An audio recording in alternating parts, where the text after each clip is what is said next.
You're listening to the Loyalty Minute, the show that helps you build better customer loyalty and more valuable user engagement, with your host, Rob Gallo. Welcome, loyal listeners, to another episode of the Loyalty Minute. This is episode 116. I'm your host, Rob Gallo, and today I'm super eager and excited to chat with Leanne Johnston. Leanne has been in the affiliate marketing industry almost as long as I have.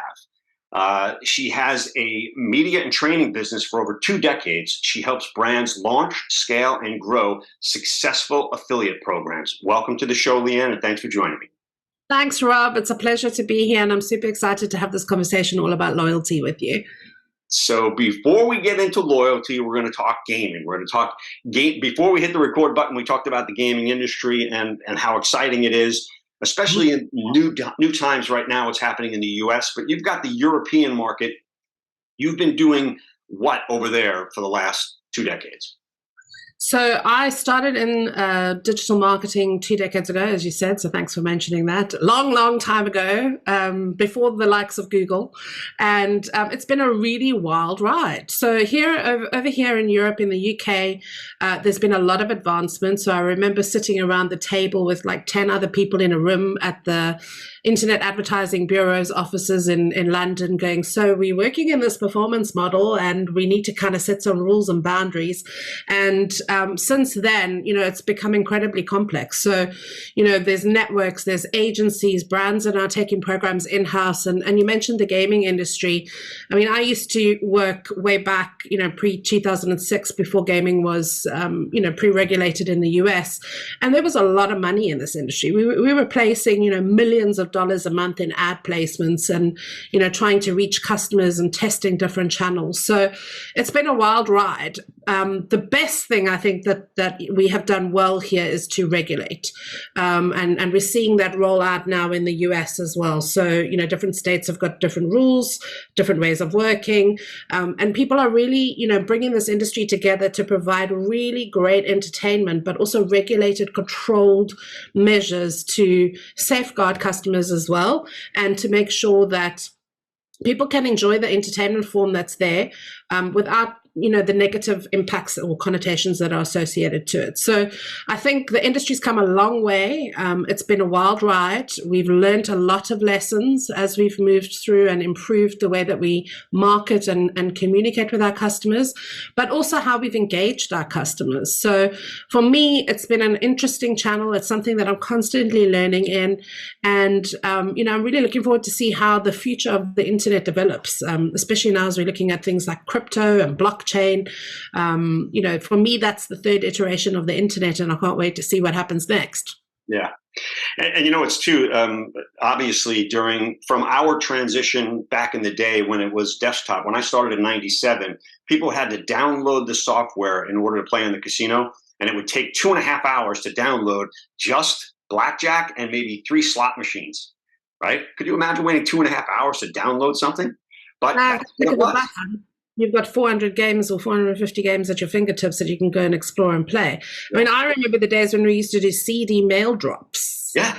Prior to the days when there was GDPR and, other compliance measures that have been put in place. So we really have come a very long way in this industry. And I think as a digital marketer, I was lucky to get into the gaming industry because it has been one of the most forward thinking in terms of adopting digital. So the move from physical into digital and how that transition happened and the psychology behind how they connect with customers and where and how often they connect with customers, because that transition from, walking into a casino on the Vegas Strip and having your entertainment for the weekend or, however often you could visit, to actually having that in your home and accessible at any time, that was a huge mind shift change. So, if there are younger listeners listening to this, that was before the world of mobile phones. Yeah. Now everything's on mobile phones. I mean, absolutely.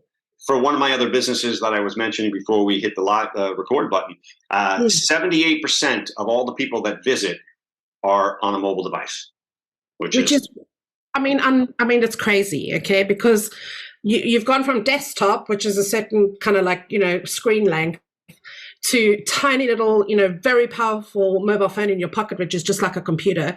And the user experience has transitioned very quickly as well. I talk about some of these things in terms of like SEO, for example, and how people search online, and how our attention spans have got a lot less. We'd be happy to watch a 5-minute video 10 years ago. Now you're lucky if it's 30 seconds, thanks to TikTok. Yeah. And we've learned to swipe very quickly. So, keeping your customer engaged with your brand or your product or your service, and then the entertainment experience that you're trying to get them to enjoy. I mean, we've had to become incredibly innovative. Yeah. Well, the premise of the show that we do here is loyalty, customer loyalty, brand loyalty. So let me ask you this question first, Leanne. What does loyalty mean to you as a consumer? And if you could think of a brand that you might be loyal to and why, in the form of like a story, a specific iteration, that would be a great help. The easiest one that comes to mind is actually the one that happens in my house every day. So I am a Coca-Cola fan, and to be specific, I'm a Coke Zero fan, okay? But the rest of my family like full fat, full sugar. And so and some of them also don't like Coca-Cola at all. They like Pepsi or Pepsi Max. Now, to me, there's a very distinct flavor difference, but there's also a brand affinity that Coca-Cola has built. And it's one of the best examples. I mean, the other example that I always like to give is Red Bull. Like, why do people drink that drink? It's not because it tastes great. It's because of the brand affinity that they've built around it and the things they associate with. And of course, that fabulous strapline, Red Bull gives you wings. So they've almost conditioned their customer to believe in the story that they're giving. And to me, that's what loyalty is. Loyalty is not something that can be purchased. It can be incentivized, but it's actually a feeling that you have, an affinity that you have to a product, a service, a brand, whatever it is that you're talking about. And I think where marketers have become very clever, and they talk about this in the kind of tobacco industry as well, where way back in the 60s when marketing first came into the foray, the stories that they used to tell us in the ad campaigns, they weren't even true. They weren't even factual. And yet people used to follow all of that stuff. So I think we've had a long journey with loyalty and figuring out how to trigger those feelings and emotions with customers to get them involved and to actually keep them coming back for more with whatever it is that you're promoting or selling. Yeah. So I from what I hear you say, Leanne, it's an emotional connection to the brand that keeps you coming back. And that emotional connection has been fostered by the product or platform or whatever it is itself, the brand, in order to have you feel that affinity towards it. And the affinity comes in two ways. It comes in the messaging and the emotive feeling that you solicit from your customer. It comes from the rewards that customer gets from remaining loyal to you. So that could be anything from points to prizes. And I think in more recent years, I've seen more innovation with loyalty in terms of gamification. So where there's an incentive to go and do something or to share something, especially now with the advent of social media. And I mean, you and I have been around a long time. 20 years ago when we started, there was no Instagram or WhatsApp or any of these wonderful things. And I think we've learned as marketers how to bring all of those tools and platforms into our process of educating the customer to remain loyal. It's very true. I mean, it's a product of the technological innovations to get people to think about your brand in different ways. The other thing that I find interesting too is a lot of brands, and for those listeners out there that are thinking, how can I do this with my brand? There's a psychology that says these are the types of people who use this brand. And if you fit yourself into that bucket of, I'm an attorney, I should be using LexisNexis. That's LexisNexis's powerful marketing tool to say that other people like you do this, so you should do this too.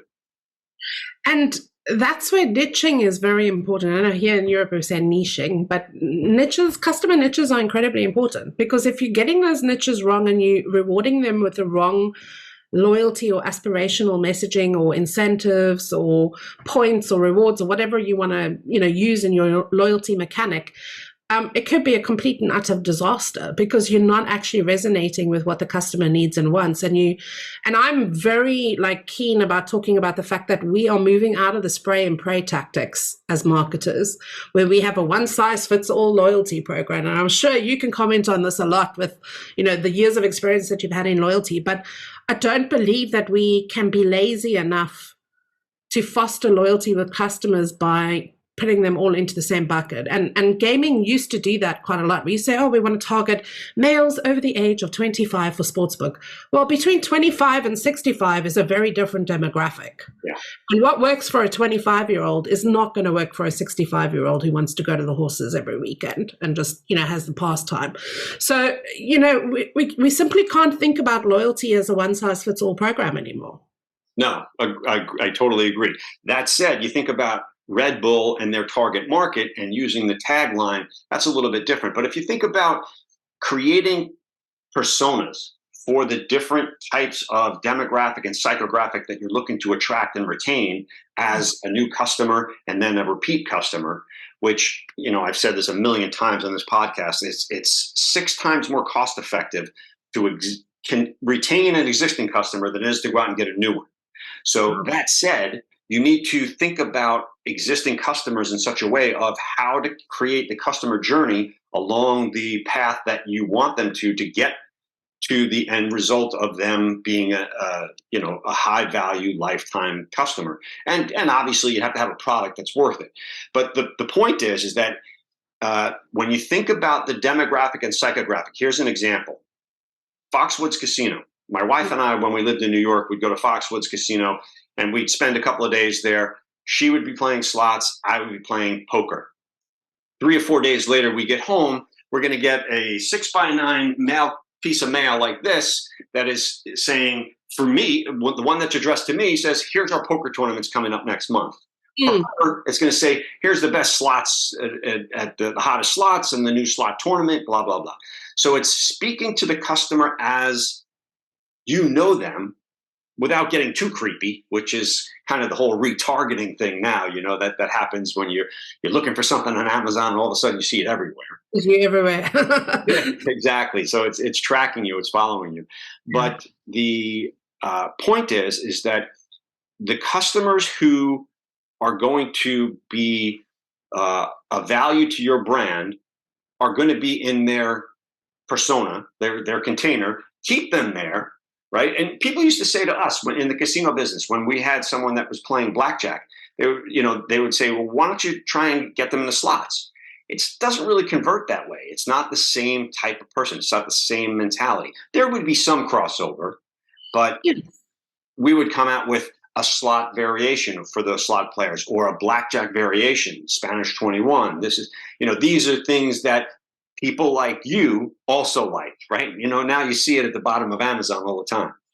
But so let me ask you this: what, Leanne, in your business, the digital marketing space, from a business standpoint, what is it that you guys do that's different to create loyalty to your organization from the people who use your service? Mine's quite simple because if we don't deliver results, we don't retain our clients, number one. So on the agency side, it's also about being like a lot of the feedback that I get from clients that work with us, and our tenure is quite long. So first of all, the way that we pitch is different. We take a very humanistic approach. So some agencies will look at numbers. They'll just want to throw you dead with the testimonials and the numbers that they've delivered. We don't really actively sell, and I guess that's also I'm immune to sales. I'm immune to that, sell me everything. I've got traffic, all of that. I've been in the industry too long. So I don't want to be pitched at. I want to be collaborated with. And so I guess for us and the customers that we attract like-minded people that want to work with a company that thinks of them as a human and not just another number on the books. So we've built our entire pitch process to be very deep. We give a lot of information and we make sure that when a customer signs on the dotted line, they know what they are getting, they understand the timeframes that it's going to take for success to happen, and they are with us on that journey every step of the way. So there's a very personalized approach that we are able to take in our business. Now, businesses that sell en masse, that's not going to work for them. It works for us because we're a certain size, organization size, and we enjoy being, very personal with our clients. And that's not to say that you can't automate certain stuff. You can and still give them a personalized experience with all the wonderful marketing tech tools that we have. But I think for me, it's about being authentic. It's about making a human connection with the business that you want to partner with or work for. And it's about keeping that messaging authentic. And you mentioned that a little bit earlier, where you said, you segment your customer base and you offer them different things that are relevant to them. So you want to know about poker, your wife wanted to know about slots. The problem with that is that prior to you coming to that casino, what did you see that made you get there? And did that message actually have the same resonance? No, it probably didn't. And that's the disconnect that happens in the user journey right now. And especially in the affiliate space. Like if you aren't making sure that your affiliates are pushing that message out there in the buyer awareness part, when the customer is still searching for where they want to go and deposit and wager and, spend their time and their money, and they eventually get to you at some point because ultimately they will convert and deliver. But then they have a completely different message from the business. They're not going to trust that brand, and therefore loyalty is going to be harder to build. And you yourself just said, was it 6% or whatever? 6 times more cost effective. Times more cost effective to retain a client that already buys into your brand. Yeah. So we need to focus. Like acquisition and retention needs to come a lot closer together, whereas before they were almost like in silos. What we did once the customer was converted is very different to what we're doing to get the customer in. And I think that messaging needs to be more clear to make loyalty a little bit easier to accomplish. So what you're saying then is the loyalty needs to start at the new customer acquisition standpoint, not necessarily the retention standpoint, because that messaging needs to work all the way through. Thinking about that Foxwood example, it's a good point. I don't really know. I mean, I guess at the time there was only one. Now there's two. Mohegan Sun is also there, and now they just opened up in Boston. I know a lot of players that from Long Island, where we were, would take the ferry up and go to Boston as opposed to just going to Mohegan Sun or Foxwoods. But at the time, I think it was the only game in town, roughly saying. It was between that and Mohegan. And I can't think of, now that you mention it, Leanne, I can't think of a specific reason that they would have spoke to me differently than my wife. But, it was the full gamut of knowing what a casino is that I guess made the difference, But in your case, let's say you have a client. So let me ask you this, Leanne, do you have clients that you work with in different verticals, right, that you manage for? And do you help your clients discern the difference between their marketing messages pre and post new customer acquisition? Yes, I talk about it all the time. And so on the business side, where we manage other people's programs, so in the agency, we build that affinity one-on-one. But prior to that, because we also speak to thousands of digital and affiliate marketers around the globe, whether they're working at agencies, networks, in-house. Like we give a lot of free content and advice. I'm on webinars. I'm constantly posting on LinkedIn, and we have this give, and only then ask mentality, because while I'm giving really useful information, while I'm sharing things that I'm learning, while I'm talking about my area of expertise, which is affiliate marketing, I'm bringing those people on that journey with me, and they're constantly seeing regular touch points from me of simple tactical advice, to the point that and I've only run my business for 3.5 years now. We've only been in existence for 3.5. I've been around for 20 years, but my business has been around for 3.5 years.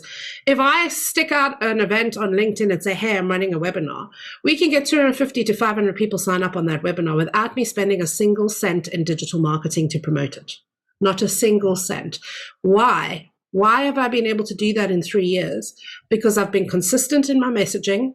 I've been consistent in my quality, and I've provided the same experience no matter whether they come to a free event, a paid event, whether they're paying me agency fees. What you see is what you get.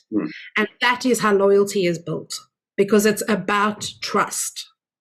That's about trust. Yeah. And I think you hit the nail on the head. You're offering more value that a consumer, and in this case, as a consumer, it could be a brand, says to you or to themselves, Leanne really over-delivered, and I think there's value in continuing to follow her and her advice because I see the results of what it is that she does and the actionable items. So let's actually ask, what sort of actionable advice could you give right now to listeners who are struggling to help retain existing customers? So not attract, let's just say retain. So what sort of actionable advice could you give right now that our listeners could implement to retain more customers? So one of the things that I always find is, people tend to get tunnel vision because they're focused on working in their job. They're focused on doing the same campaigns, doing things over.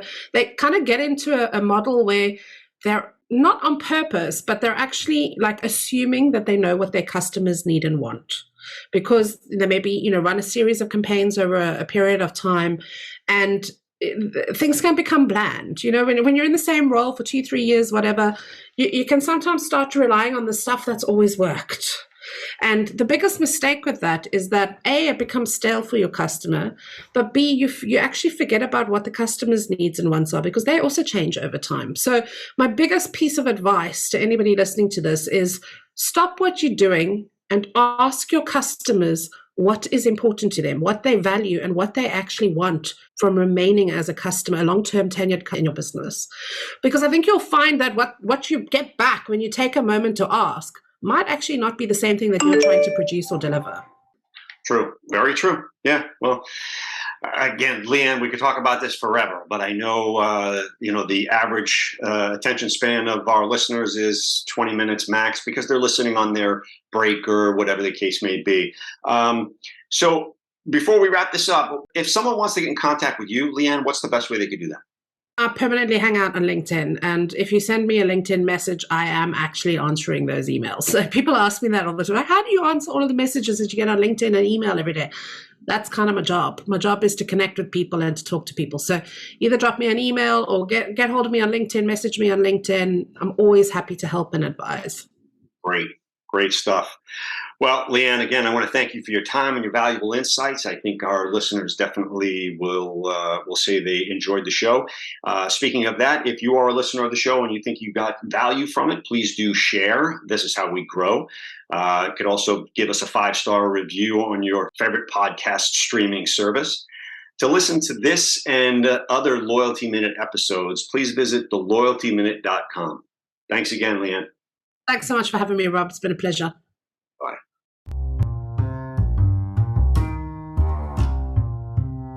Thanks for listening. Be sure to tune in tomorrow for your next edition of the Loyalty Minute.